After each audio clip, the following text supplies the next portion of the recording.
All right, everybody, welcome back to Off the Grid on the Record, the podcast where we speak to operators, founders, and changemakers across solar, clean tech, and sustainable infrastructure.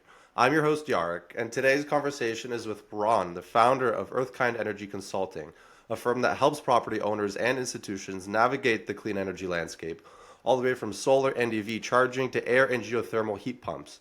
Ron isn't just a consultant, he's a strategist, a policy advocate, and someone who's been working at the intersection of tech, regulation, and economics for years. In this episode, we dig into what's really slowing small solar companies down, the top three mistakes that stall growth, the blind spot installers don't always see, and why understanding policy might be the missing piece in a lot of clean energy strategies. So let's get into it, Ron. How you doing? Doing great. Thanks so much for having me on the show, Yarek. Yeah, you got it. Where are you calling from today? So I'm in New York, in the Hudson Valley, New York, if you're familiar with that, a little bit north of New York City. That's amazing. I'm up in Canada, so I mean, I guess similar area. We got the same weather and all that going on right now, but that's great. Whereabouts But in Canada are you, eh? I'm just around, I'm just around Toronto area, so Yeah, yeah, I love Toronto area. It's beautiful up there. exactly. It's nice. They got a lot of good stuff going on, especially in sustainability. So I think it'd be an exciting conversation to see. But great to have you here. Really appreciate you making the time. And I was kind of exploring Earthkind's site earlier, and it's really impressive. And what really stood out to me was how deeply you've embedded policy, advocacy, and strategic consulting into the clean energy deployment process. So not every consulting firm is tackling solar heat pumps and EV charging together like that. So maybe give us a bit of a sense of your background, what you're seeing across clean energy and infrastructure, and then we'll talk through what's working well and where challenges are popping up, especially for smaller players in the solar space. So yeah, give us a bit of an introduction, and the Sure. floor is yours. Sure. So thank you very much. So I started out a bunch of years ago, actually, on energy policy. That was my original entree into this whole field. And it was back when utility rates, not too dissimilar to today's discussions, we were going up dramatically, double digits year after year, 25%, 18%, just amazingly devastating increases, especially for folks that were on fixed incomes, right? So started out as an energy policy guy, doing a consumer advocacy thing, started testifying before Public Service Commission and legislators about the need to reform the utility rate making process. And that was the beginning of my career. And over time, that's kind of evolved. So I've continued to stay involved with policy. In the original parts of my career, it was keeping the cost of the so-called too cheap to meter nuclear power plants. It was going to create electricity so cheap you wouldn't even have to meter it. And then 300 million went to a billion, went to two, went to 4.4 billion. At 4.2, we got a consumer cap on it on $7 billion. The Long Island Lighting Company went bankrupt down on Long Island with the Shoreham nuclear power plant. That was the last nuclear plant to be attempted in the Northeast and definitely in New York State. Almost bankrupted every utility in the state, and we realized that, hey, nuclear power sounds great, but it's not cheap like everyone thought. So started out in policy, started moving on a number of other issues, ran into various different pieces and started rolling out programs. So there's been a lot of evolution in energy programs over the year, and those programs, the policies, drive the programs, which then lead to projects. So to give you a sense, I was the head of the Solar Industries Association in New York State for a bit down in sort of 2007, 8 to 2011 or 12, thereabouts. And at the time, the solar industry was really struggling. It was all just mom and pop organizations that would go through the incentives, and in 3 or 4 months after the incentives were improved, they'd be out of incentives, have to go back. Mhm. Everything would stop, go back to the Public Service Commission with hands out, asking for another wave of incentives. It would go forward for again a bit. But it was stop and go, and that was just devastating. When you have that type of uncertainty and that type of structure, what happens is everything just slows and you can't get anywhere. So we came together and decided first to broaden the industry. So it wasn't just mom and pop solar institutions anymore. It was starting with some of the big guys, but it was also the middle guys. It was the insurance companies, the lawyers, everybody pretty much in the value stream, all the stakeholders. And that's now created the New York Solar Energy Industries Association, which is a force to be reckoned with in New York State. Amazing. And at the time, we got in place the New York Stun program, which is was $1 billion. Now it's another $1 billion worth of incentives for programs for solar programs over 10 years. It basically gives certainty to the industry, which has been really critical to its growth, and the fact that we're now really the only sector that is achieving New York State's climate goals is really the distributed solar industry, and that's primarily because there's been certainty and there's been growth and there's been decrease in cost and a lot of different pieces that came together. Um, That's amazing. yeah, it's cool stuff, you know. So policy is key. I was involved in the 90s. In the 80s, I helped push for demand side management program. So at the time, for those who are familiar with some of the utility regulatory structures in the country, New York had a similar structure where basically utilities would rate base all their assets and then they would get a return on that investment. So the more they spent, the more they got. So, hey, I'm going to pay my office. Great. We're going to make a 10 to 15% profit on that. Lovely. Let's do that. Let's take the corporate jet to fly here, there, and everywhere. Fantastic. Who cares what the rate costs are? Because the more we can put into the rate base, the more we'll make. And that was not a good Amazing. system. It's cost plus. It's never really a great idea, especially when you're dealing with a monopoly utility that you don't have any choices, no competition, etc. So in the 80s, we pressed for, and in the 90s, we've got demand side management programs. And so instead of investing, let's say, $4 billion in a new power plant, if your utility would invest $2 billion, half that amount in efficiency, they could save the same amount of energy that the plant would have produced, and it would save consumers money. And yeah, they'd raise the rates, but they wouldn't raise the rates as much as if they had built the power plant. So demand side management came into place, and there were multi-billion-dollar programs throughout the state, throughout the country, pushing these programs, making these happen. There was energy efficiency, everything from light bulbs through motors, drives, all sorts of electrical energy efficiency measures that were put into place. And then around 1996, the policies changed, and we decided as a state to join a bunch of other states who did like Enron had proposed, if you recall that name from years ago, to deregulate the electric utility industry. Instead of having a monopoly industry that had generation, transmission, and distribution, we would tell the utilities, sell off all your generation. We're going to have competitive generation. We'll take care of transmission later, which has been an interesting revolution. We could talk about that separately too. And then utilities, you're just going to be pipes and wires. You'll just be distributing the energy, and there'll be competitive sources of electricity. So in 1997 or so, 1998, that policy came into place, and then all of a sudden the cost recovery mechanisms for the demand side management programs disappeared. And in a period of 9 months, 90% of the industry was wiped out. 10,000 people lost their jobs in a period of a month in around New York State.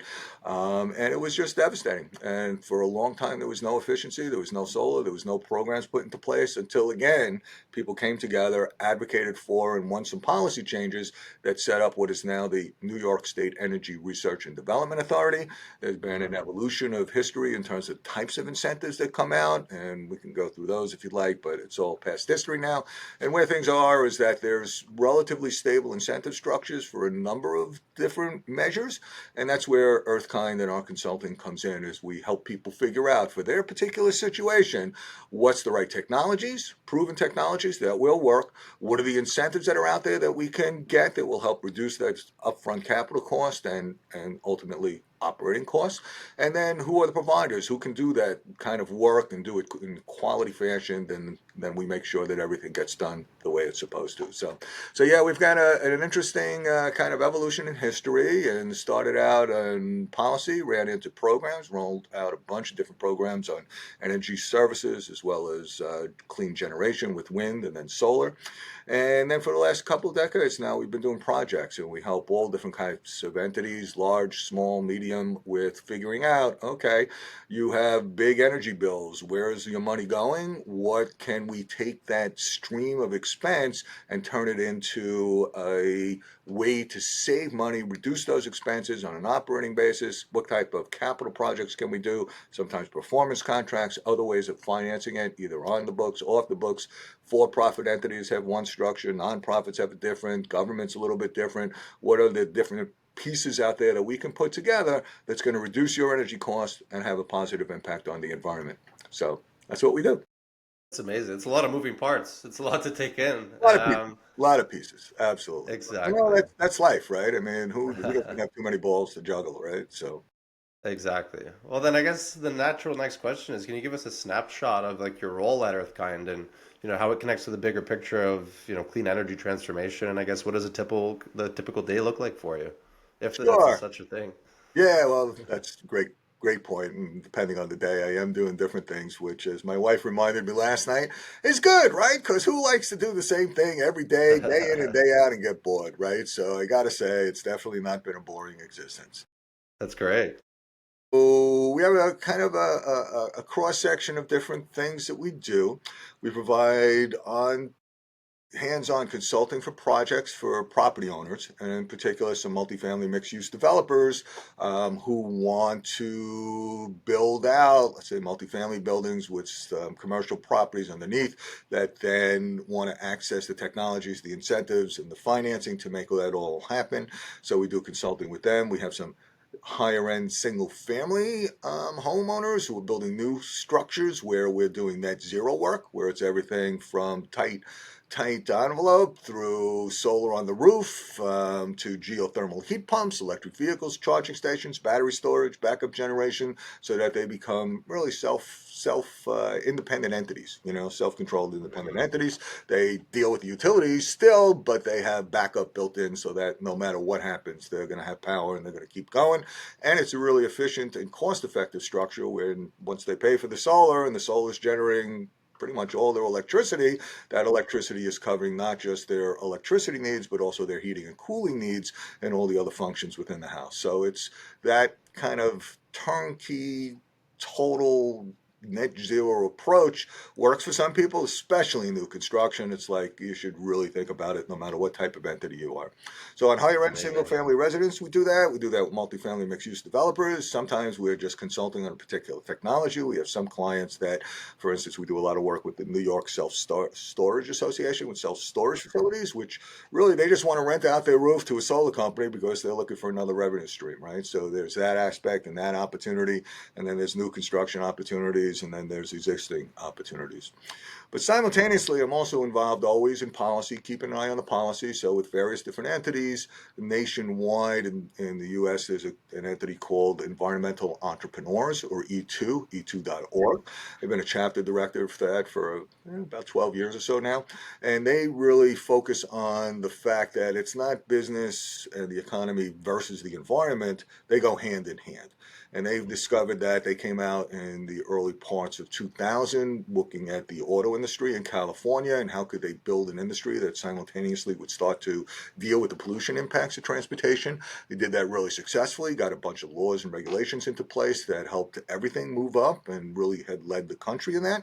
And since then, E2 has been doing that kind of work all throughout the country, and I've been lucky enough to be part of that in New York. In New York as well, I mentioned I was part of the Solar Industries Association structure. I passed the baton, and that's been a great thing to see that organization just thrive and flourish. So I'm a big believer in the transfer of power and having new people come in with different ideas, and they just took what we had started as small mom and pop, transformed, and then they took it on, and they're just doing tremendous work. So I stay involved with them. I stay involved with the geothermal industry. I'm involved with the electric vehicle industry. And then I do a lot of work in Westchester, New York. And Westchester is the county just north of New York City. It has the same utility, Con Edison, as New York City does for 90% of the properties. but it's 43 different municipalities that have jurisdiction over what happens in their particular locales. And in New York, that's called a home rule state. That means that that village or town or city makes their own decisions in terms of a lot of Mm, permitting and what they have allow happen, doesn't allow happening. And so it's kind of an interesting thing keeping them all on the same plane in terms of authorizing solar facilities or fair the other enough. permitting things that can really slow up and destroy an entity. So I'm involved with the Business Council in Westchester as well, which is one of the largest business organizations in the state. And it's actually one of the most active and I found effective business organizations in terms of business councils. I've dealt with hundreds of business councils over the years, and they're doing great work. And what they raised a number of years ago was the fact that energy is key to the economy, it's key to the environment, it's key to jobs, it's key to all these different aspects. New York State, as you may know, has one of the most aggressive climate laws in the country, in the world, really, the Climate Leadership and Community Protection Act. And that takes us to hitting certain goals, 70% by 2030 and 100% or close to it by 2050. And yet they raise the question of, well, we're looking at these goals and we're not seeing how we're going to hit them, and how are we going to hit these goals, and how much is it going to cost people? And they raised those questions for several years. And then a few of us got together because we're part of the business council. And we said, look, it's great to raise these questions. That's okay, understandable, right to do it. But really, what's the solution? Because we have to have this clean energy. Without this clean energy infrastructure, we're not going to have enough power. And that's surely becoming very clear and very true to everybody. We need the additional power. We're using more power every day for everything we do, from our laptops and computers to our smartphones to our data centers to our AI, and it's just growing. And as we electrify the heating and cooling systems, as we electrify the heating systems in particular, our thermal systems, as we electrify the transportation system, that is going to grow exponentially. So we have to come forth with a generation and a power focus that creates new generation. And meanwhile, we have communities that are passing moratoriums against community solar plants and passing moratoriums against battery storage, which would be key to keeping them up when the extreme weather events hit, and to keeping the rates down, which they're now complaining about because rates are continuing to escalate. So there's all these Mm. diverse factors that always come into play. And on a project basis, I love working with individual clients and figuring out what's the right solution for them, whether it's a tax basis, own, lease, power purchase agreement, different ways of financing things with alternate financing sources. But on a programmatic and on a policy basis, I think it's really important that we always pay attention to that, because if the policy changes, you can get wiped out. If you don't have the right policies in place, it gets too hard to do business. If we Mm. don't have the right programs that come out of those policies, it gets really difficult to do things. And then ultimately, it's the projects that drive everything. So making sure the projects can get done and can get done well is always key to our continuing evolution. That's amazing. And you talked a little bit about the clients that you're working with, but I think another aspect of it is, how do you go about aligning different clean technologies? Because you have solar, you got EVs, you got heat pumps. How do you, I guess, unify that, or how do you present that to a client into like unified strategy? So each client's a little bit different about where they're coming from, what they're currently doing, what they want to do, where they want to head. And so on an individual client basis, it's really sitting down and understanding, okay, where are your pain points? How much are you paying for electricity? What does that look like? How is that varying over a year, let's say?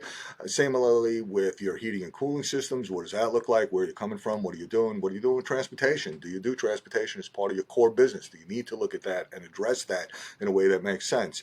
So each client is a little different in terms of what they need, where they're coming from, what their goals are, where their pain points are. Some people don't do any transportation. No sense even looking at that, right? I mean, you can provide it as an amenity maybe for employees or customers, but if you're not really transporting things around, you don't have to think about, okay, well, I got to electrify my fleet to be able to do some cost reductions and to deal with the state goals. Other ones have aging HVAC systems. Well, if your HVAC system is aging, then it's really a good time to take a look at transforming it out. And what can you do that's going to be more efficient? How can you how can you access some of the incentives that are out there to make that more cost effective? And then do you have a roof? Do you have a viable roof? And if it's a viable roof, how come there's no solar on it? And what about your parking lot for solar? So every client's a little bit different in terms of their needs. And what we do is we provide a sort of a higher level 10,000 foot, and then we drill down depending on the client into the particular technology. And then we identify providers that can actually deliver on those solutions that make the most sense to that particular client. In Mm-hmm. Westchester, one of the things that's come together is that this evolution of the council, the business council, has come up with now, we formed the Clean Energy Action Coalition, or CEAC, CEAC. And the BCW, the Business Council of Westchester, CEAC, is focused on how do we advance all these goals, where can we have the most impact, and simultaneously, where can we also develop the local jobs that can come out of these changes in policies and programs and opportunities. So it's a very broad cross section of 110 different entities who are coming from the solar, the geothermal, the air source heat pump, the electric vehicle space, the traditional bridge fuel space, which is key still. Folks, I have some great environmental friends, and I totally support the full electrification movement. It's got to happen.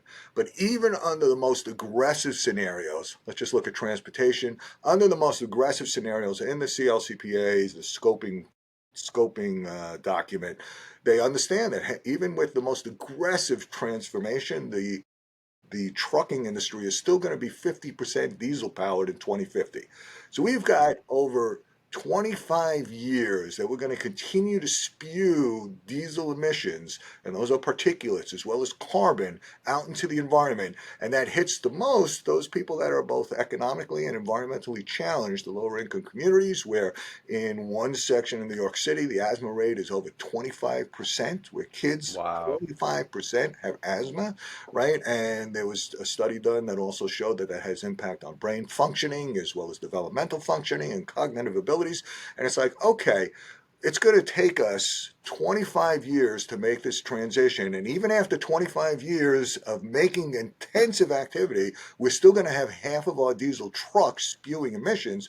Why don't we today drop in renewable diesel? Renewable diesel is a feedstock. It's non-fossil fuel based. It does burn, but it burns cleaner. It has less emissions. It has less carbons. You can dramatically reduce the amount of emissions and carbon in the environment by looking at that as a solution, as California has done, where in California now 75% of the diesel transportation is being done by renewable diesel. Renewable Mm-hmm. diesel is the same as diesel. It's the same as heating oil. You can drop it into and replace heating oil. You can drop it in and replace diesel without any infrastructure improvements, without any changes in your capital. So it's a quick, simple, fast solution for, in Westchester, 100,000 homes that heat with oil, and then tens of thousands of trucks to transport with diesel to be able to drop in renewable diesel. So that's one of the things that we're advocating for. On a more aggressive, clean energy front, we take a look at Westchester in particular, and you can see that they lost 2,000 megawatts of power with the Indian Point shutdown. And we can talk about Indian Point, nuclear power, the good, the bad, the indifference. Before I started my career, I was a security guard at a Shoreham nuclear power plant that was the one that bankrupted the Long Island Lighting Company. So I actually have a little bit of experience with nuclear power, and I can tell you the Fair good, the enough. bad, the ins, the outs, and all the different challenges with it. But the reality is that you're not building a nuclear power plant that close to New York City ever again. And there are reasons why that plant came off, and we could talk at length about those. But the reality is it's off, it's done, it's not there. 2,000 megawatts is a big hole, though. And to give you a sense, even with It all the is. aggressive stuff that we've done in New York and around, in Westchester, there's 260 megawatts worth of solar, which is great.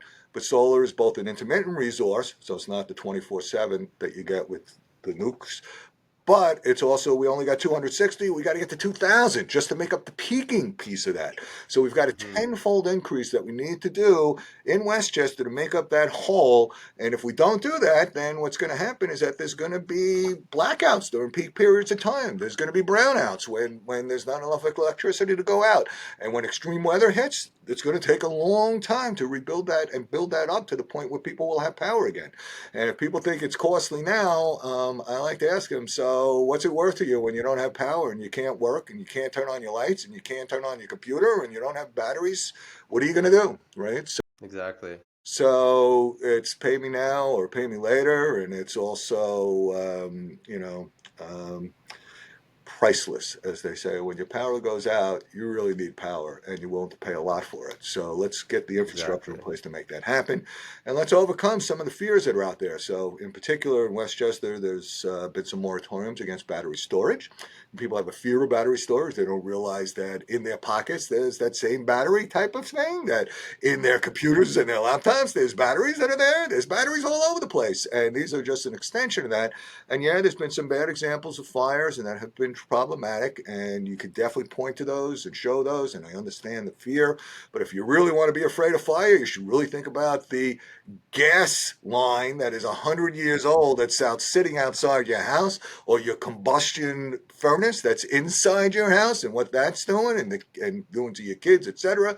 So there's a lot that we should be concerned with fire, and definitely want to make sure that these things are built and they're safe and they have firefighters that get brought into the process. But the reality is, without battery storage helping to maintain the grid, we're going to have even bigger issues later. And you can't have moratoriums against everything. And right now, there's moratoriums against community solar, which is desperately needed. Moratoriums against battery storage, which is also desperately needed, and we need to take that on and address that. And it's one of the things that SEEK, the Clean Energy Action Coalition, is focusing on. That I'm so glad to be part of and help. That's amazing. And I kind of want to keep that idea that you mentioned on earlier is, how because on the show we like to focus on solar installers and developers, and especially with your knowledge of them. I mean, how important is the policy and permitting knowledge of enabling solar installers or developers to actually scale, because there's a lot of these businesses out here, but they're really stuck in either, they're stuck in residential, they're stuck in commercial, or, they don't want to go back to residential or commercial when they're completely doing industrial. So, I mean, I guess the question is everyone understanding it, or what are the things that they need to do to be able to adapt to the changing markets? Well, one, I think you have to be nimble on your feet because no matter what, the market is always changing, right? And there's a lot of pieces that are changing all the time. In the States right now, one of the biggest factors, uncertainty factors, is what's going to happen with the federal Inflation Reduction Act and the tax credits that are there.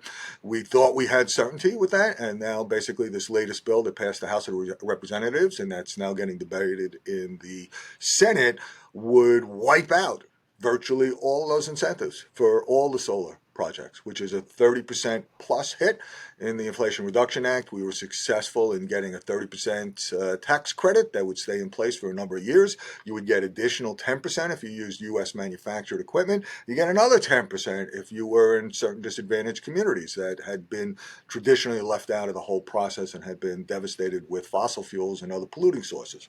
So it was possible to get up to 50%, but even if you just took the 30%, you just said, okay, I'm just going to take the 30%, you also would get accelerated depreciation benefits, which most of my clients, the commercial clients, are in a 37% tax bracket. So now you get a 30% tax credit, you get a 30% accelerated depreciation, which in many cases you could write off in 1 year. We had two-thirds of commercial projects being underwritten by the tax benefits of it all, which is now going to be a big hit to the entire industry and to all future development if we don't get that under control. So keeping an eye on policy and being actively engaged is really key, I believe, to any business's survival. Knowing or looking ahead at what can happen and being prepared for it is really key as well. So in New York State, we're lucky to have this long-term solar plan that has New York Sun that's been providing incentives. Those incentives were meant to stagger down over time, and that's what they've been doing. But now with the federal stuff up in the air, it's another question of, okay, well, we thought we were scaling down with the federal incentives. We don't have the federal incentives. Now what are we going to do? And so getting involved now on the state basis is really critical. And then looking how you put this all together for a particular client.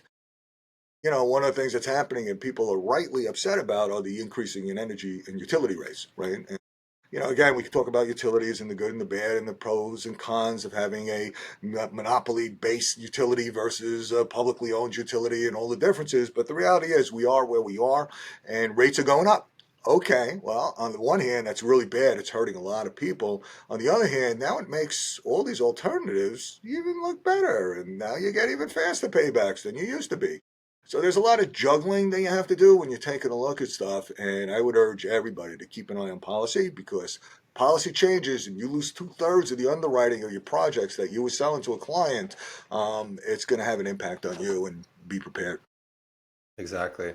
No, and I think that's important. Saying that policy is huge, of course, and also the aspect of looking ahead, being prepared for what might be coming, and really preparing for some of the things that policy could change. So I guess in terms of yourself and the company, looking ahead 6 to 12 months, what's your focus with Earthkind? Are there specific markets or technologies you're prioritizing, or is there anything you'd like to share with us? Well, one is that I have been traditionally involved in policy programs and projects, and over the last bunch of decades, projects has really been the bread and butter, and then different programs that have rolled out with different entities at different points in time. In Westchester right now, I believe that the program piece and the change in policy piece is going to be key to making these industries, all the clean energy industries work. And that's again everything from efficiency, demand response, solar, heat pumps, EVs, charging stations, as well as the renewable fuels, the renewable liquid fuels, and some bridge things as well. So to me, right now, for Earthkind in particular, we'll really focus in on this piece in Westchester because if we could be successful in having these 43 authorities that have jurisdiction come together and start to say, you know what, we recognize now that there is this big need. We have to come together to overcome it. We can't rely on the federal government. We can't rely on the state government. We have to take control of our own assets and our own resources and generate our power locally and deal with our own energy situation as much as possible locally. Can never do it in isolation. We're all interconnected. We all get that. But simultaneously, what can we do as individual communities that are going to make us more resilient, have more reliable power, more self-sufficient, and in the long term save us money? And that's a really, I believe, doable thing. Because of my relatively unique background, I think I can play a key role in helping people make that happen, and I'm looking forward to it. So really, we're going to be focused a lot in the next 6 to 9 months or so, even longer potentially, in Westchester, helping this million people in Westchester show to the rest of the state and the country, look, there's a way to do this, and there's a way to do this that makes sense, that saves people money if you structure it right, that streamlines the process, that gets this additional clean generation into place, that gets some backup and resiliency, both for daily use, for peak power times, as well as during extreme weather events. And we can reduce carbon immediately and long term with some interim strategies that can also have a major impact very quickly. And I think that's, to me, very exciting. And I like being at the cutting edge of what's happening and helping develop new models. So that's where I'm going to be. That's amazing. And I think to overcome such things like that, like you mentioned, there's always so much movement. You're doing so much throughout the day. There's a lot to, focus on. So I think one thing that's important is, how you resolve these problems. So I guess what's one bottleneck in your field or, in the company that you'd love to see resolved? Is it like the workforce? Is it, regulatory, or is it like tech integration? Like what would that look like? Yeah, it ain't one thing. I'm sorry. I wish it was. So in the Clean Energy Action Coalition, Earthkind was hired to coordinate it, so we call ourselves a conductor actually, and we have 9 different working groups. And the different working groups deal with all the different aspects of what we feel need to be done. It's everything from data, where's the energy currently coming from, where do we want it to come from, how much do we need, what's that look like, through incentives and financing, what incentives are out there, what incentives can be out there, what are the financing that needs to be in place, case studies. It's amazing to me that, all of us, even in the field, don't know what somebody else has done. And it's a very similar project to what we're currently thinking about doing. We think no one else has done it. The client thinks no one else has done it. Yet, a few miles away, there's somebody who's done it. So why don't we have them as the basis to show that people, hey, you're not going to be the first. There's other people that have done this. And that's part of it too, is getting that information out there that these technologies are proven, they're solid, they're cost effective, they save people money, and they're done all the time. And there are qualified providers that can deliver that. So we've got a piece that's dealing just with that. We've got various different folks that have coming together, and I think that part of it as well is the workforce, and the workforce is key, right? So we have a group that's just focused on workforce issues. One of the first things that we did is we brought together all the workforce providers, all the folks that are out there doing the training, and we asked them, okay, so what's the state of the industry? Where are we at? And they pulled together. The state has done a great job about some of the documentation. It actually started with E2, the environmental entrepreneurs, doing it, showing that, hey, here's all these clean energy jobs. There's hundreds of thousands of them in New York State already. And what is a clean energy job? What does that look like? Who's involved with it? It's not just the solar guys. There's the solar guys, there's the efficiency guys, there's the renewable fuel guys, there's the EV transportation guys, there's the HVAC people, there's the plumbers that do stuff, there's the electricians that do stuff, there's the lawyers that are involved in this, there's the administrators, there's the accountants that got to be involved as well, the finances, the banks. So the clean energy industry is kind of amorphous out there, and we're helping to define what does that look like, what are the needs, who has hiring challenges where they need qualified people, what are the qualifications that they need to do that. And then one of the things that I was blown away that wasn't there, and we talked to the Department of Labor, we talked to all the training institutions, et cetera, they all have silos, right? So there's a path if you're going to do solar, there's a path if you're going to do air source heat pumps, there's a path if you're going to do geothermal, but they don't necessarily talk to each other. There's, even in Con Edison, the utility, and New York State, which has incentives program, each incentive program is siloed. So one of the first things that we're doing is we're bringing together a comprehensive AI-driven database of who are the clean energy organizations that are doing business, and what do they look like, and where are they located, and how do we contact them, and how do we get them involved, and how do we get them all on the same page so we're all rowing in the same direction as opposed to in all these different directions. So we're unifying the clean energy industry, and it's a diverse and amorphous industry, but we're bringing that all together, and we're looking at all the challenges. And the interesting thing about these technologies is that they're local jobs, right? I mean, you can't outsource the solar installation to somebody across the world, right? You can use some of their Exactly. financing, potentially you can use some of their technologies, but you can't have the installation done unless it's done locally.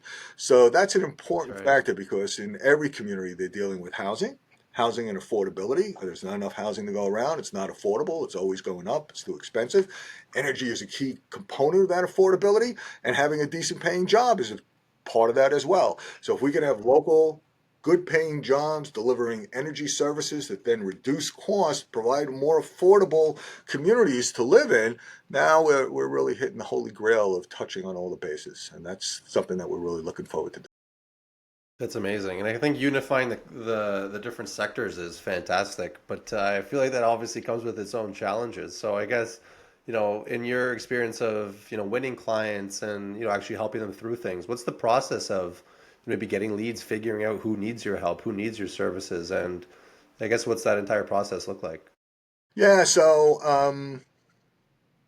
for us, it's been really a lot of word of mouth, just and networking. So, and that's one of the things I can say about the Business Council of Westchester. It is the most effective networking organization I've ever seen.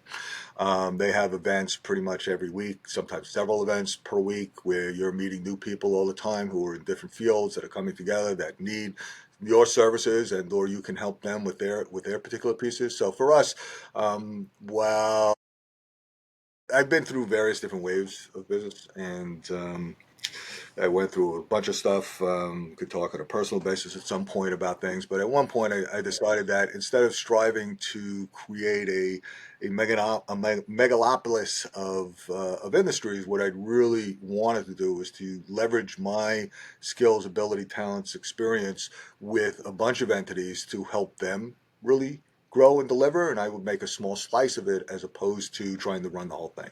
Different times I'd run the whole thing, but I'm a good leader. I'm a good inspirational leader. I'm not a good manager, myself. So I don't like having to tell people what to do. I like working with people who have their own business, their own incentive, their own structure, who are going to do stuff because it makes sense for them, and I can help them make that happen. So for me, that's where I played a key role. And on the downside, I guess I haven't had a structured marketing, sales, program in place that then lets us grow exponentially, like I'm helping some other people grow. So it's all good. It's all good. I like to keep as my wife said, I like to keep myself doing different things, and this has been a really exciting way for me to continue to always learn, always do new things, always have more positive impact, leverage my skills and abilities so that others can also leverage their skills, abilities, their businesses, and some of them, have gone on to create thousands and thousands of jobs, which is wonderful. And I wish them all the best, and I'm very excited and happy and proud to have been part of that. That's not my goal. My goal is to deliver systemic change on a one-on-one basis with different clients, but systemic change on a programmatic and policy basis to communities that they can then become a source of, a beacon. I think the president of the New York State Energy Research and Development Authority, NYSERDA, came to our energy conference in March and basically said that Westchester, with what we were doing with the Clean Energy Action Coalition, was a beacon to the rest of the New York State and to the country as a whole, and in some ways to the world, of how people can come together, the business community can come together with policy leaders, with government, with nonprofits, with for-profits, and with our clean energy industry, and help make a substantial difference that will do all the things that we want to do with climate, but simultaneously also do it with cost and with technologies that make a lot of sense and create jobs and build resiliency, et cetera, et cetera. That's fantastic. I think that's a great way to kind of close it out. You touched on some of the best parts that I've been excited to hear about, and honestly, fantastic, Ron. I really thank you for being here and bringing perspective not just from the field but from decades of navigating clean energy transitions, at really every level. So I want to thank you again, Ron. It was fantastic for myself, from the audience. We really appreciate your time, and I really hope we can chat soon because I think there's a lot of great things that you're doing, and I'd love to stay on board, maybe have you on again sometime in the future. Be my pleasure, man. You're doing great stuff, and getting the word out there is a big part of what we need to make happen. So thank you for all your great work and making it happen. And let me know how I can help. And if folks want to reach us, they could look at earthkindenergy.com. It's like mankind, but earthkind energy is obviously energy.com. Drop me a note. I'm on LinkedIn, Ron Kamen, Kamen, and happy to see what I can do to help you. Short calls are always, free and no obligation, no cost. And sometimes I can help folks a lot in just 15 minutes. Help give them some ideas and direction that sometimes they were floundering with. But happy to help in whatever way we can. And thank you so much, Aaron. Thank you, and you guys can find all the information down in the description. So take care and see you guys next time.